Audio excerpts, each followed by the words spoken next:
Good morning and thanks so much for joining in. You're watching Ask Profit. My name is Mathew and with me is Smriti Chaudhary. We'll take you through the next half an hour or so of trade. Like the name suggests, this is a show that is geared up to get you answers to all your stock-related questions. So if you've got those questions about stocks that you would like to buy, or in fact stocks that you're holding and you want advice on, then you should write into us on any one of our social media platforms or indeed on the WhatsApp number that should be flashing on your screen right now. Now, let's take a look very quickly at where the markets are. And in fact, you have the Nifty 50 that's at very close to the low point of the day, down about 1/3% or thereabouts. And you've seen quite a bit of selling over the last 1.5 hours or so. And a few of those constituents stand out. On the losing end, you have HDFC Bank, which is the worst performer on the benchmark. And on the gaining end, you have Cipla, as well as a few other big names that are gaining ground.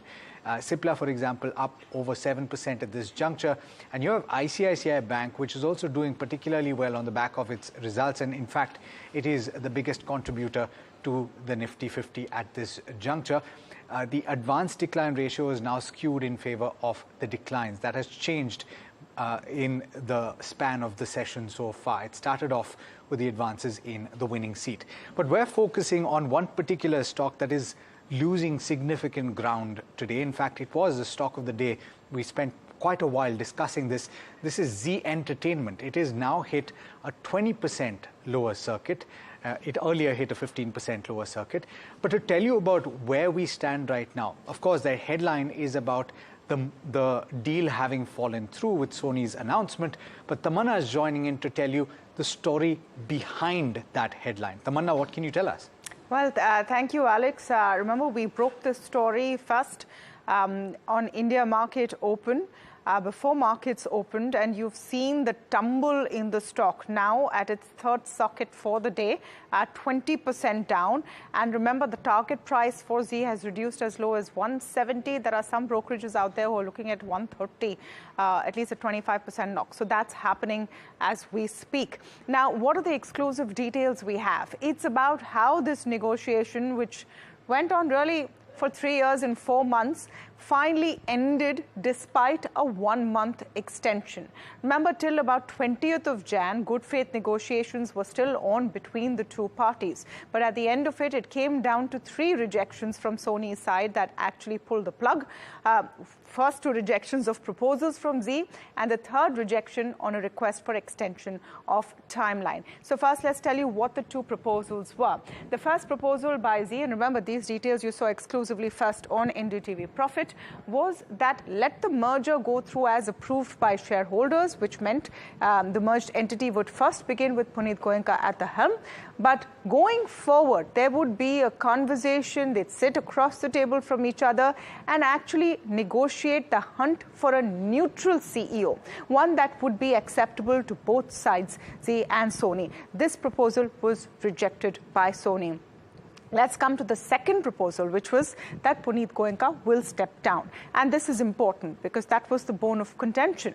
Sony ostensibly did not want Puneet Goenka at the helm of affairs. So he was willing to step down. But what Zee was asking for was a board seat for Mr. Goenka or the promoter family / a nominee. So 1 board seat. Remember, at this point, they have just 4% share in the company. This also was rejected by Sony. So what was acceptable? What was the combination acceptable to Sony? It was flat out that Puneet Goenka goes, there is no board seat, and NP Singh becomes the head of the new merged entity. That is really where the negotiations broke down. But what the market will also look at is what happens next, because the story is not ending here. Zee is surely headed to court, and a legal battle is the next leg of this entire story. Thank you, Tamanna, for that. Lots of inside scoop of what's happening in the Zee and Sony merger that's now broken down. But let's take a view from our guests for today. We have Mr. Vinit Bolinjkar of Ventura Securities and Rajesh Palviya of ICICI Securities. Welcome to both of you. Vinit, I'll come to you on Zee first. Clearly, we're seeing a 20% downtick in the stock. But if one is holding the stock, and what kind of trajectory do you see for the stock from going from here on? So I think there's a lot of uncertainty creeping in. Obviously, the Sony Z merger was a defensive kind of move to combat with Reliance and Disney, who have tied up together. And now this makes Z a very fringe player, although they're very good on their content. But on the OTT platforms, they still tend to lag behind. And to take on the might of Reliance and Disney would be very difficult. And I see that their market shares will erode going ahead. So it's going to be a tall task managing the market share and maintaining profitability. So to my mind, this stock would be in the avoid category completely. But then, see, the question is, it's not going to get resolved, Vinit, over the next couple of weeks, one would think. It's going to be a little while, and this is seemingly heading into a legal battle as well between the two. There is a legal claim that is being made. $90 million is what the claim is from Sony, and that, I believe, is going to be contested by Z. The question is, if you're holding on to this stock, and there are only sellers in the stock as we speak right now, what do you do with it? At what point do you exit? So, I think some kind of value will start emerging below $200. Until then, I think it's going to be a kind of, it's already below 200. So, around, whenever the dust settles in this, whenever the stock starts trading sideways and there is some buyers coming in, I think that is at point when you should look to add if possible. But, as I said, this stock is completely a no-no in my mind, and one should be exiting this. We've got several questions coming in, and let's start taking the viewer queries as well. We've got Devang, who's writing in from Ahmedabad, who we'll take first. He's got a short-term query on IRB Infra, which he's bought 2,500 shares of, and he's got this at 36 rupees a share. It is currently trading at very close to that 50 rupee mark. He's looking at both the short-term and the long-term prospects. On the charts then, how does it look, Rajesh? Technically, stock is looking very strong. Stock is almost trading near to its all-time high trajectory. Looking at the weekly, monthly setup, we believe that if the stocks continues to hold above 45, 46 level, then possibly we can see further more traction on the higher side towards 55 to 58 kind of level. So I think he can hold the long position with trailing stop loss now should be at around 45 rupees. And we believe that furthermore momentum we can see in the coming weeks for the stock. So overall structure is bullish. All right, thanks for that. We have another question from Amol on an IPO listing. It's called Max Exposure. It listed at a massive a premium of 340% today. Vinit, have you had a chance to look at the stock? We have a viewer asking that should they buy at this juncture now that there's a 340% premium in the listing, or should they keep holding on to this stock? No, I have not tried that stock, so it's a little difficult for me to comment on. So forgive. All right, we definitely can't take a technical view on that. So we'll quickly jump to the next one. We have another one from Geeta, and they're talking about Medha Kernex and HBL Power. Should they buy at today's levels, and they want to hold the stock for 3 years? Would you have a view on this, Vinit, the two stocks? Yeah, see, both are in the new age areas of energy and the railways story. So I believe that these stocks have got significant growth opportunities, given the fact that the market for their products are very, very huge. Not only in the case of HBL for India, but for Kernex, it's also a possibility of the global market opening. So we tend to be buyers on both these stocks, and one can accumulate them on decline since the market is weakening right as we speak. Okay, I'm just pulling up Happy Forgings, and this is a question coming in from Puneet Saxena. He's writing in from Ghaziabad. I'm not sure if we have enough data on this. In fact, let's pull up the max chart to see whether or not we can get something from the price. But he's bought at IPO price, and he's wondering whether to hold for the short term, and he's open to hold for the next 1 year or so. So do you have enough, Rajesh, to tell us about the chartically, how does it look? So I think we don't have much data, but post listing stock is continuously in corrective move. And looking at the overall structure, we believe that supply pressure is there on a daily, weekly time frame. Also, that clearly shows some more a downtick we can see in the stock. So post listing, I think stock is still at 10% kind of gain post listing. So we believe that if it continues to trade below 975,000 rupees, then possibly it may go down further. As looking at the limited data which we have, the lower side the level we can see towards 900, even 880 kind of level on the downside. But again, I think one should focus at this moment on the financial rather than on the technical levels, because very limited data we have. So it would not be a justified to take a call based on the technical at this moment. Okay, sorry, I'm just going to very quickly toss it to Vinit if he's got a view on the fundamentals for this one. Happy forging. So, they're developing some new innovative products that they're coming out with. So I would want to, if I was owning the stock, I would want to hold on to find out what's happening with the stock. And I would give it probably a year's time to see how the story pans out on that. All right. Next up, we have a question from Suryansh Agarwal. He's talking about 2-3 stocks, and he wants a target price for the shorter term. So Rajesh, this one's for you. There's GAIL, there's Innova CapTab, and there's Ambuja. If you can just give the target price for the short term for these 3 stocks. So GAIL is looking promising, and looking at the overall structure, stock is still trading above a 20-day moving average, and oil and gas sector is showing good traction. So for GAIL, keep your stop loss at around 156, and on the higher side, the target where we can see is 175 to 180.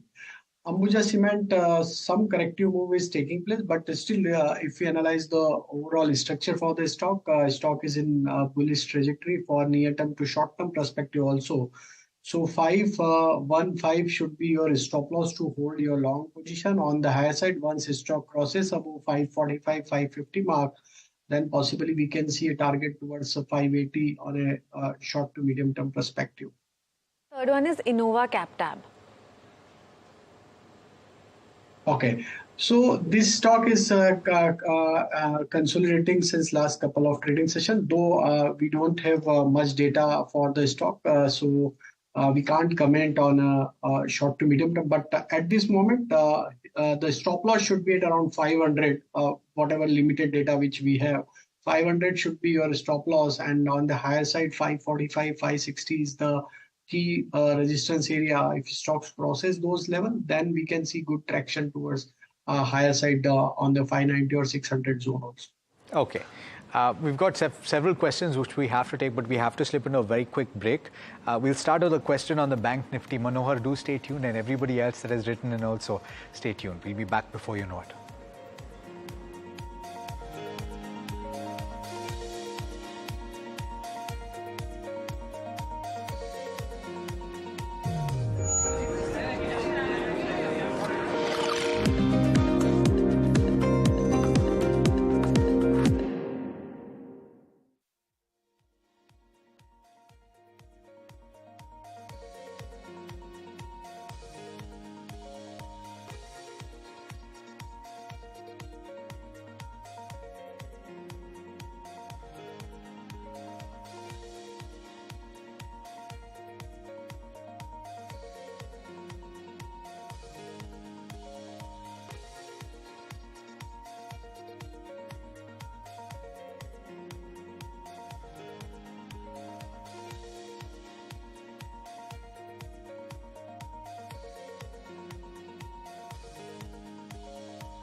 All right, welcome back. You're watching Ask Profit. And as we speak, Zee Entertainment has fallen further. It is now down 25%. We were speaking about this at the start of the program.